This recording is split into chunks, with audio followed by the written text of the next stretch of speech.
Director of the Department of Environmental Management and Chair of the Rhode Island Executive Climate Change Coordinating Council, it's my pleasure to welcome you today as we launch an action plan to stand up to climate change. Thank you for joining us today. Special thank you to our speakers, the Governor, Senator Reed, Senator Whitehouse, Congressman Langevin, Congressman Cicilline, Treasurer Magaziner, and Sean O'Rourke, who you will hear about and get to know in a moment. I also want to thank, there's an amazing group of leaders, thinkers, doers, folks who've been committed to Rhode Island and to confronting climate change in this room. So thank you all so much for being here today. As a coastal state, Rhode Island is uniquely vulnerable to sea level rise.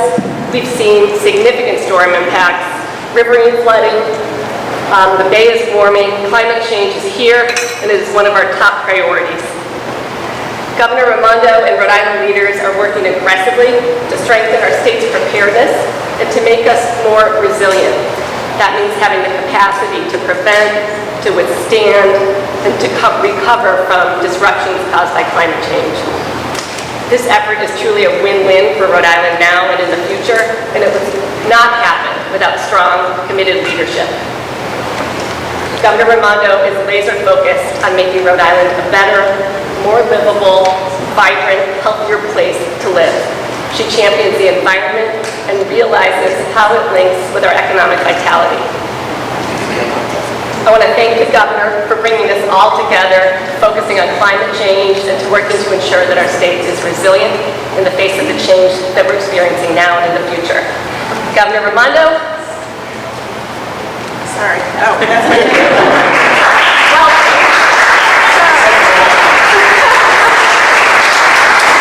I apologize. Congressman Cicilline was distracting me with his humor.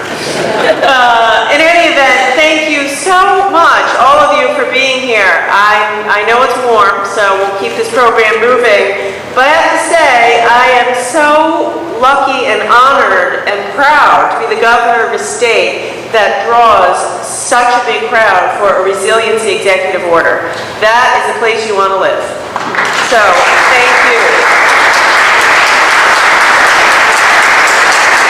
And right along with that, the fact that our entire congressional delegation is here, I think is pretty amazing, led by Senator Reed, Senator Whitehouse, who is frankly a global champion and well-known all over the country for his work around climate change and resiliency. Thank you for all that you do.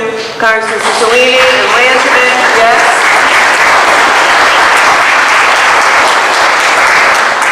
We're doing our part here, and the four of them, thank God, are in Washington on our behalf, fighting the good fight to save our planet. Many members, Treasurer Magaziner, who's here, has been a great friend and ally in the Infrastructure Bank. Thank you, Seth, for your work. Several members of my cabinet are here. Of course, the amazing Director Coit, who is just unbelievable.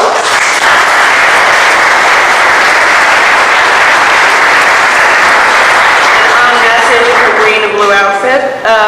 Dr. Scott, Jeff Deal, I think Pete Gaynor is here. I see Mackie McClear is here. Carol Grant is in the back.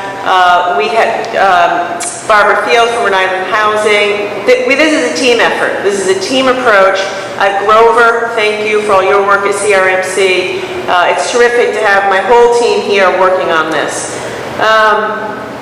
You know, I was lucky. I hosted the governors this summer for the Governors Conference, which was a great success. And we ended the weekend with clam bake down at Eisenhower House overlooking the bay at Fort Adams. Every single governor and many people, to a person, said to me, I can't believe how amazing Rhode Island is. I can't believe how amazing the bay is, how amazing the ocean is, how you're lucky to live in and govern the ocean state. And I, of course, immediately followed up with, you ought to move here, put a business here. But the point of it is, it drove home for me yet again, really how lucky we are and how precious our bay is and our ponds and our estuaries and our oceans. And therefore, how vulnerable we are. That's the only downside. The upside is we're lucky, people make their living, it's a treasure. 21 out of 39 Rhode Island communities are coastal. So as the ocean state with 400 miles of coastline, we are uniquely vulnerable to the challenges of climate change. Rising seawater, warmer waters. I mean, it's sad to be here in the weeks and days after Irma and Harvey, but it is just, again, a reminder of how urgent this problem is.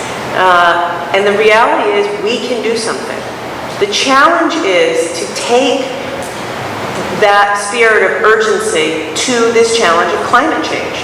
And that's what today is all about, to think proactively about what steps we can take to build our resiliency so that we're in a better position when the next storm comes.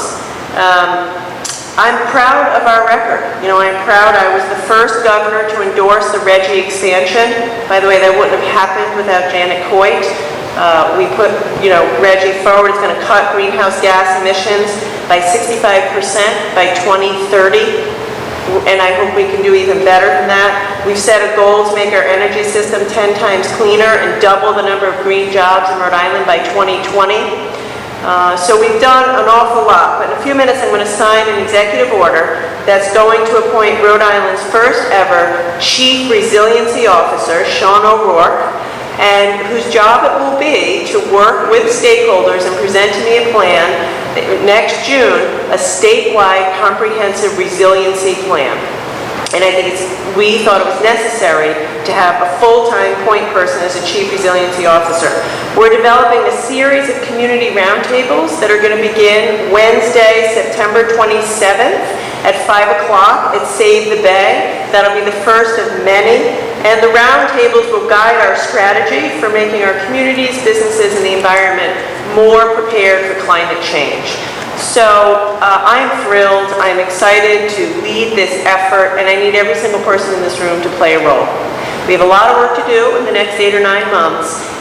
I need the federal government to do its part, URI is going to be involved, quasi-state agencies, the community, Save the Bay, advocates. This is an opportunity to come up with a resiliency plan to position our state with strength for the future and the climate change challenges that are coming. So I can't thank you enough for being here. I'm excited, and let's get to work.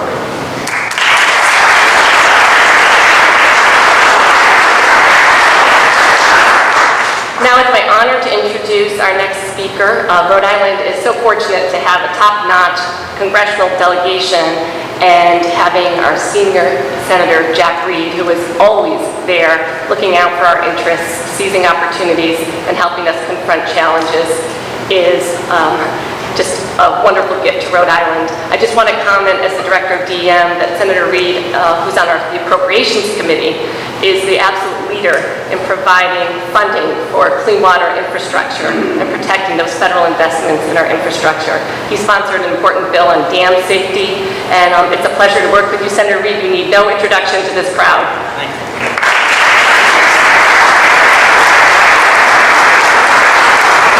Well, thanks very much, and I want to thank you for the kind words, but also for your extraordinary leadership. And I'm particularly delighted that Governor Raimondo is inviting us to be here as we salute her leadership on this absolutely critical issue.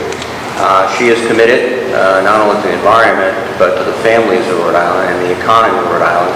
And this is just one aspect of that commitment. Thank you, Governor. And you are right, you have a superb team. And Carol Brandt is here, and Dr. Alexander Scott, and Peter Gaynor, Grover Fugate, and Jen Cervenka, Jeff Deal, and Barbara Fields.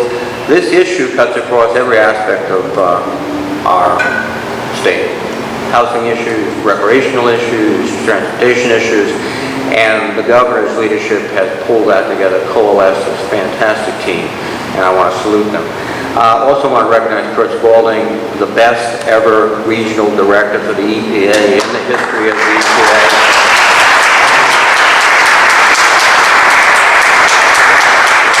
Professor Spaulding, thank you. Now, Professor. Where I am terribly fortunate because I have the privilege, and it is a privilege, to work with extraordinary colleagues in Washington. Jim Langevin, David Cicilline in the House, they are battling every day. And in the Senate, as the governor indicated, Sheldon Whitehouse is without doubt the leader on these issues, not nationally, but globally. It's his effort And he combines two amazing skills. First of all, detailed knowledge and unrelenting advocacy. And he is the one that has done so much to educate all of us to the problems we face. We have challenges at the federal level, so it's very encouraging to see at the state level the effort the governor is undertaking today.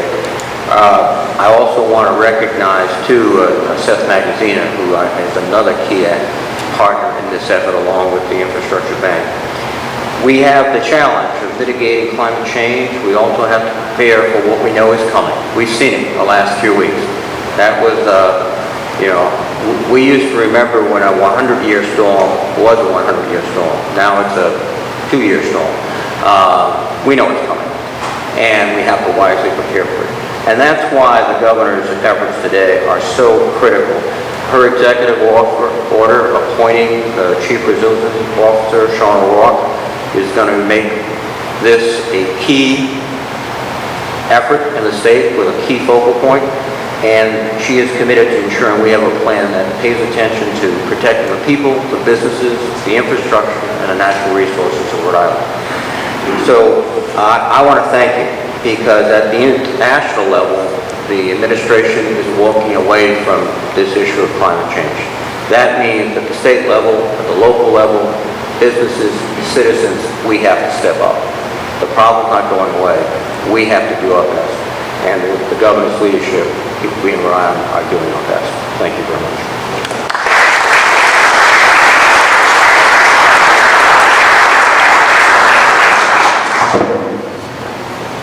Our next speaker is Senator Sheldon Whitehouse. As you've heard, he is a foremost leader on climate change in the nation. He just gave his 178th speech on the Senate floor, giving his colleagues information and urging them to act on climate change.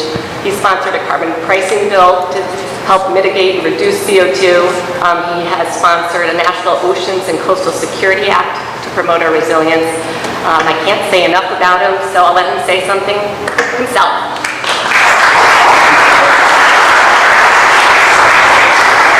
Thank you, Gina. Thank you all for being here. It's a privilege to work with my colleagues in the delegation on this issue. It is wonderful to be here with Governor Raimondo and all of her directors gathered in this important cause.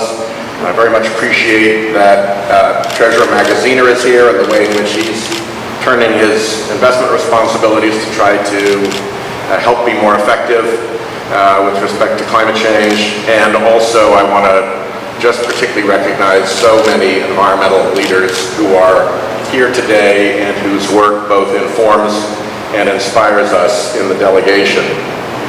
We measure with complicated devices known as thermometers that ocean temperatures are rising, and we know that when that happens, that spins up more power into storms. We've seen it with Irma and Harvey, but we also saw it in the big snowstorm that blanketed New England not too long ago, when offshore ocean temperatures were above average by double digits and fed that storm. We are easily measuring sea level rise. That's another complicated device, essentially a yardstick, that lets you know that sea levels are rising. We're up 10 inches already since the hurricane of 1938 down at Naval Station Newport, and the CRMC anticipates multiple feet, like 7 to 9 vertical feet of sea level rise that a child born today at Women and Infants Hospital will experience in her lifetime in our state. The floods of 2010 down our rivers were driven by rainbursts that are perhaps the single weather feature most closely associated with climate change, and the delegation has been to visit recently the new wall built around the Warwick Sewer Authority and the new wall built around the Narragansett Sewer Facility in order to wall off those floods and those rising seas. And then, of course, the carbon emissions precipitate into the oceans and create a chemical reaction that acidifies the seas. So as we grow our aquaculture industry, it's really important that we pay attention to the acidification problem as well. I want to particularly give a shout out to our Coastal Resources Management Council, which has shown extraordinary leadership in these areas. It is way ahead of any equivalent organization in the country. It is teaching FEMA lessons about what coastal mapping should look like. And when we have the threat that we have coming at us, to have a small, hardworking state agency like that that has taken global leadership is really wonderful. I'll close by reminding everybody that long before settlers came to Rhode Island, when the Narragansetts and the Wampanoags lived here, they had a very familiar coastline that they knew. And for centuries, that coastline has not significantly changed. Through the time that settlers arrived on Rhode Island, sure, it's nearly 4 centuries ago, to where we are right now, lots of things have changed, but not our map. The map looks pretty much the same. We are now predicting that the map of Rhode Island will change dramatically in this century. Block Island will become Block Islands. Jamestown will break into 3 islands. The western part of Newport becomes an island. Bristol and Warren becomes an island. Warwick Neck becomes an island. Barrington becomes a very small sliver of its current self, and we'll probably have to wall off Providence to defend it from the seas. If the predictions by CRMC, URI, and NOAA are accurate, and if we don't get about doing something about it.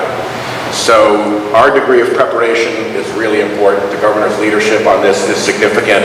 The way she's been able to pull all the administration together to get things done is outstanding, and we will do our very best in Washington to try to mitigate what's coming at us and solve the underlying problem so that we don't have to be quite as resilient as it looks like we may have to be. Thank you all for being here. Much appreciated.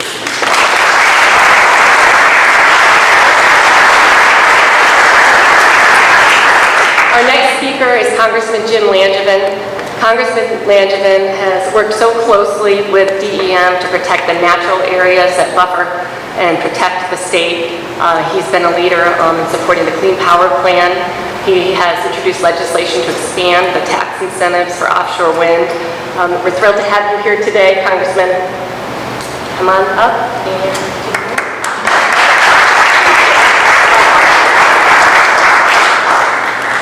Again, thank you very much, and good morning, everyone. I'm thrilled to see such a great crowd here today on a very important topic. I want to begin by recognizing Governor Raimondo and thank her for her leadership on so many things. In particular, having put together just a class A team on environmental issues. Just as Bill Belichick has been very successful in putting together a very, very successful football team. Governor Raimondo has done a great job of putting together a Class A environmental team here at the state. That makes me quite Tom Brady. I'm good with that. But I'm also pleased to be here with my colleagues in the delegation, led by some of the senators, Senator Reid and Senator Whitehouse, who represent the colleges of the Senate on climate change issues. And of course, my colleague, Congressman Cicilline in the House, and I want to recognize Seth Magaziner as well. And I also want to acknowledge and push on O'Rourke, who's going to do a great job in his new role. Well, really, it should go without saying that climate change is real, and it's having a real long-term impact, but a real threat to the illegal state on so many levels. And we've seen it, whether it's from Sandy or other coastal storms, talking about the erosion that is taking place and that will continue to take place, as Senator Whitehouse mentioned. Recently, of course, now we're seeing the impacts of what should be 500-year storms happening more frequently now, and not even 100-year storms. It's Senator Reid said more frequent than that. It's reaching the Harvey and Irma now. Jose off the coast. These storms sadly can become more and more severe over time and more frequent. And we have to be cognizant of the fact that we need to take steps to do whatever we can to reverse the effects of climate change. But simultaneously, we are going to have to build resiliency into our We've already seen that happen. We sent out the recovery money after Sandy, and westerly, and other parts of the coast down that way. Thanks to Senator Reid, his work on the appropriations committee and the delegation, working to make sure that those dollars are here. You just in Narragansett last week we saw the investments that were made in Narragansett to protect their wastewater treatment facilities there, building their a berm 2 feet above what people would call its 100-year flood plan, and building resiliency in so that we can prevent shutting down or to quickly recover if we shouldn't have to be shut down. But the fact of the matter is that only by acknowledging and addressing the problem we can respond to it, and I'm sure you're proud to see this leading by example. So again, I want to thank the governor for what she's doing to create this new position. Sure, in Washington, we're doing our part, although it's a steep uphill climb. I was there at Senator Senator Whitehouse gave his 100 speech, the whole delegation was there celebrating that. I certainly look forward to being there when Sheldon Whitehouse's 200th speech on climate change. But we're lucky to have his leadership, and forward to continue to support him there. I know we were all dismayed, of course, when just recently President Trump announced that his intention to pull the United States out of the Paris Climate Agreement. I was actually in Estonia at the time when that announcement was made. You can imagine that announcement did not go well with our European partners over there.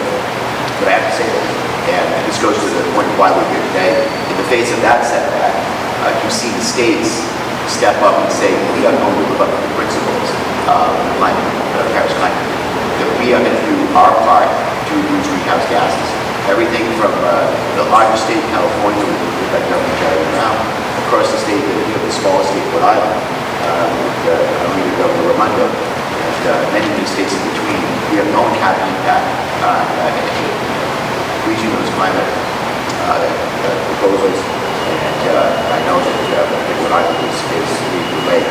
And I was proud, by the way, us now said in the House, we often talk about climate change from an economic or environmental perspective. We don't really talk about it from a national security perspective. And that's in my world, and certainly as a city member of the House Armed Services Committee. And this year, as we passed the National Defense Authorization Act, I put in an amendment to that bill that said it established a sense of Congress that climate change is a threat to the United States national security. And now it's going to require, and it should continue to make it through Congress, it's going to require our Pentagon and our top military leaders to do an assessment of the top 10 military bases that are most affected by climate change, what they're doing to mitigate those effects, and the costs associated with the effects of climate change. There's several other provisions, but that's the key thing, is a sense of Congress that climate change is having an impact on U.S. national security. Even when we tried to pull it out before, we actually had a bipartisan effort that prevented that from happening. So there are some, like Republicans, that join with us that believe that climate change is real, and we're having it. So with that, I'm just going to close by thanking Governor Raimondo, Governor Coit, and State Treasurer Magaziner, the leadership in setting up this new office, for all the work that they're doing, and proactively acknowledging that environmental and economic threat to our state is real, that there are things that we can do about it, and I wish Sean work well as he takes on this new role, and I certainly look forward to the report when it's released next year. Thank you very much.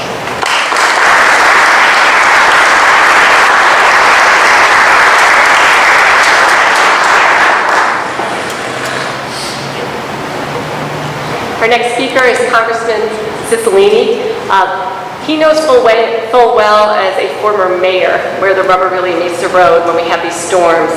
His voice in Congress has been clear and strong, supporting infrastructure and environmental protection, and appreciate having you here with us today. Having our entire delegation here today is really something. Thank you very much. Good morning. I'm delighted to be here with all of you. First, to applaud the governor's leadership. I was sitting there thinking of the many great strengths of our governor, but one of them that I think has benefited Rhode Islanders the most is her ability to bring together really excellent people to solve complicated problems and then to execute on those. And this resiliency executive order is just an example of that. As she said, when you're saying, oh, I'm going to do a resiliency executive order, most people think, what does that got to do with me? But a good governor cares about the health and safety and the well-being of the residents of our state. And there is no question that this plan and successful implementation will matter a lot to the lives of Rhode Islanders. And she will have working on this not only Sean, but a great team of people like the extraordinary Carol Grant and Pete Gaynor, who I'm proud to say are alumni of the Cicilline administration, but a really great cabinet that will bring tremendous talent and skill to this work and will produce a really excellent product. So thank you, Governor, for your leadership. We know this will be done in a thoughtful, well-planned, excellent way and will produce real results for Rhode Islanders. Congratulations, Sean, and welcome. We look forward to working with you. Thank you to our General Treasurer, who has made green infrastructure such an important part of his early work, and actually, I don't think we can say spawned Sean, but Sean came from the Infrastructure Bank. And of course, thank you to Director Coit, who has really not only provided great leadership to our state, but has set an example for states to follow in terms of environmental management. Thank you for your great leadership. I'm also delighted, of course, to be with my colleagues in the delegation, our senior senator, who has been so important in making sure we have the resources, the appropriations necessary to do all of this work. Senator Whitehouse, who we always describe as a national leader, today it's a global leader. Some have suggested we say intergalactic, but a really big leader on climate change in our country and in our world, and really someone who people listen to all over the world because of his relentless and passionate and really smart leadership on this issue. And Congressman Langevin, who mentioned his work in the House, but it's really a significant accomplishment. The inclusion in the National Defense Authorization Bill, identifying climate change as a national security threat and charging the department to develop a plan to respond to that was monumental, and it gathered 40 Republican colleagues to support that amendment, which I think is probably the largest statement of that ever, and a real tribute to Congressman Langevin's strong working relationship with many of our Republican colleagues. So I want to congratulate him on that. And to all the environmental advocates who are here, I know that you will play an important role in this work. Thank you for the work that you have done to bring us to this point. And I think the thing I just want to end on is that I think Rhode Island is unique in this combination of strong political leadership at the local, state, and federal level on the issue of resiliency and climate change, administrative and agency level leadership and staff that really understands this and believes in it deeply, a citizenry that really gets this and has demanded that this be a priority, and great advocacy groups that are helping to complete this work successfully. And I think as you look at those things coming together and the natural beauty of our state and the challenges we face in terms of climate, I think Rhode Island has been and will continue to be a model to the country of what you can do when you bring these different forces together to respond to this in a responsible and thoughtful way. And so I think we should all be proud of the governor's leadership, but also proud of the leadership of everyone in this room who's playing a role in this. And I think 25 and 50 years from now, when people look back and they'll say, Rhode Island got it right, it'll be in part because of all of you. Thank you.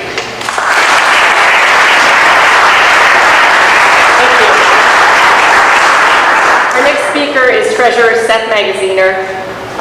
You all know that he was the champion and one of the key architects of transforming our Clean Water Finance Agency into the Rhode Island Infrastructure Bank. So it looked comprehensively across energy efficiency, renewable energy, wastewater, drinking water, and allow us to really incorporate resiliency into the financing of our infrastructure. So we're thrilled to have you here today, Mr. Treasurer. Thank you, everyone. Good morning.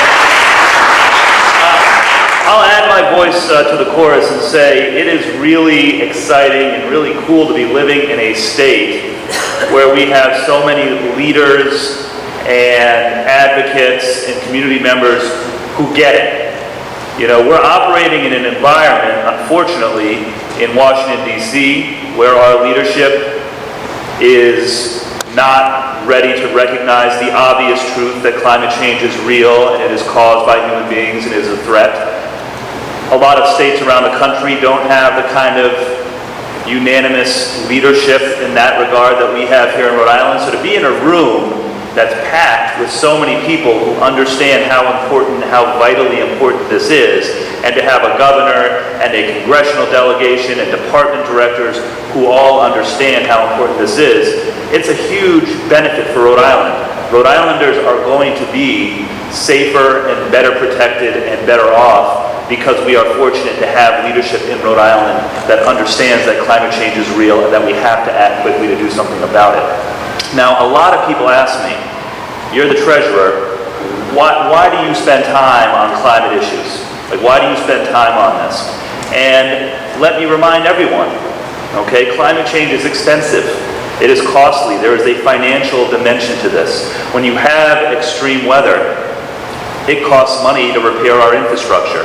It costs money to have first responders going in and helping out when you have extreme weather or erosion that leads to accidents and disasters. And not just here in Rhode Island either. For the last 2 weeks, Rhode Island airmen and women have been flying C-130 airplanes full of supplies down to the Virgin Islands and Florida. This is heroic work that they're doing, but it's not cheap, all right? You see it in your own wallets. You see it in what you pay on your homeowner's insurance. Those insurance rates go up as extreme weather conditions become more frequent. You see it in what you pay in your utility bills because National Grid and the other utilities have to plan for extreme weather conditions. So even if you don't care about the environment, which you should, right? Even if you didn't care, every person here has a selfish financial reason to make sure that we are doing everything we can to be resilient in the face of climate change. The good news is that through the use of smart financing, there are also really cost-effective ways to help protect ourselves from these risks. When we, and I want to recognize Jeff Deal and the other folks at the Infrastructure Bank, when we set up these new energy efficiency finance programs at the Infrastructure Bank, we were able to fund energy efficiency, renewable energy projects all over the state, put hundreds of people to work, save cities and towns and businesses millions of dollars in their energy bills, and it didn't cost $1 out of the state budget. Because through the use of smart financing, you can do a lot of good green infrastructure work at an affordable, efficient cost. And that's true with resiliency just as much as it is with energy. So we have to act now. The threat of climate change is not in the future, it is today. We have a real opportunity here in Rhode Island because we have leaders like my colleagues here who get it, because we have advocates who get it, because we have civil servants who get it. We have a real opportunity to do something special and to make Rhode Island a model for how to be resilient in the face of our climate challenges. And that is why I am so excited to be part of the team, to be working on this. It's important. We have to do what we can to protect Rhode Islanders, to protect the health, the safety, and the finances of Rhode Island in the face of this existential threat that we're all facing. So, thank you all. Thank you, Governor, for doing this. Thank you to all the folks who are here today, our delegation. And congratulations and Godspeed to Sean O'Rourke. This is important work, and we are all here to support you as you go about it. So, thank you very much, everybody.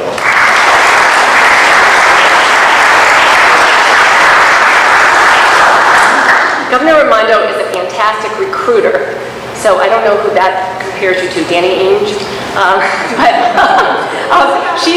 she has stressed all along that attracting and keeping good talent is a priority for her, and we are so fortunate to have Sean O'Rourke here to lead our effort to develop this climate action plan. Prior to joining the Rhode Island Infrastructure Bank, Sean served for many years as the National Green Infrastructure Director at the Trust for Public Lands. Sean continues to serve on the faculty at Boston Architectural College, where he was the Director of Sustainable Design. He's already gotten to know many people in this room, and I pledge to you, Sean, the support and the collaboration from DEM and all the agencies. We're just delighted to have you here. Welcome, Sean O'Rourke.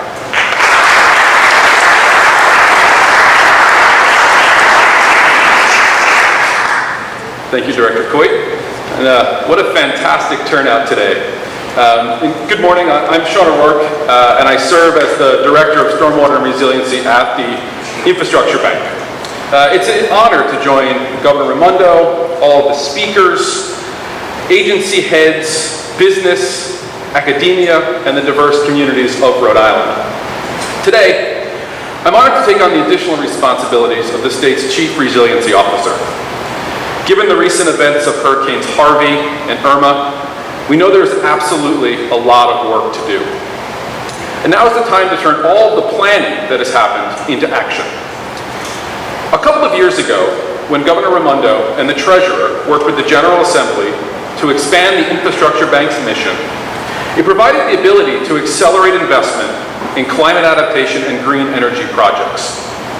Recent examples of these efforts include combining public financing and local financing to protect the Warwick wastewater treatment facility from future flooding, to financing a beach infrastructure project in Bristol that enhances water quality and also reduces beach closure days, all through the implementation of green infrastructure. We are committed to building on this work in collaborations with partners across the state, not just the public sector, but for businesses and homeowners as well, all with the goal of boosting our economy and protecting our environment across the state. At the Infrastructure Bank, I'm charged with finding ways to grow investment in stormwater and climate resiliency projects through increased collaboration and financing opportunities. This work and listening to municipal officials, local organizations, and business leaders from across the state, I've consistently heard that flood mitigation and green energy are priority infrastructure investments that we want to make locally. This has signaled that now is the time to act. Following on the Governor's executive action today, I look forward to working with all of you and continuing to work with all of you on developing a strategy that accelerates investments that will allow us to adapt to climate change.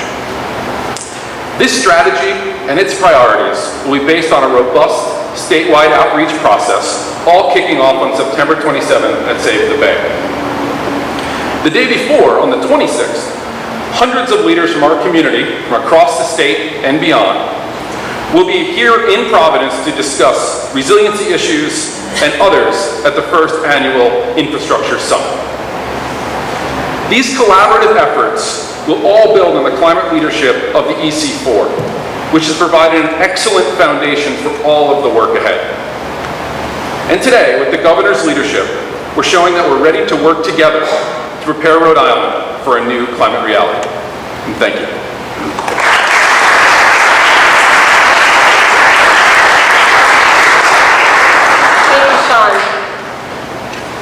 I want to make a few closing remarks and then invite the speakers, the cabinet members, all of the leaders here from the many organizations, I won't start naming them, to come and crowd behind the governor when we sign this important executive order. And I want to make just a few closing remarks. First, Dr. Alexander Scott has told me often that the simplest thing you can do to be resilient is just take care of one another. So I think what we're talking about are some really basic actions of just respecting and reaching out to other people. We're also talking about bold innovation. You didn't see the horseless carriage or the industrial revolution start by people thinking about business as usual or old ideas. So we're talking about really basic things we need to do and really bold and innovative things that we need to dream and implement. So I want to tell you about two specific actions today that should help you prepare. One is, and Dennis Nixon is here, the head of Sea Grant, talking about bold and innovative. He worked on with Pam Rubinoff from the Coastal Resources Center and Teresa Crane, PREP Rhode Island. So that is a series of a module. PREP Rhode Island stands for Providing Resilience Education for Planning, that was developed with $100,000 that Governor Raimondo put in her first budget to help us address climate change. So that is a very useful tool, and you will find it on, this is my second announcement, the new website that was launched today by Parag Agrawal and the Planning Department at the Department of Administration, and that is climatechange.ri.gov. So there's a lot of information there. It will be a portal for both the PREP Rhode Island. Oh, goodness. Prep Rhode Island was also the Narragansett Bay National Estuary Research Reserve was engaged with that, and Bob St. Pellis is here today and has led cutting-edge research, so thank you, Bob.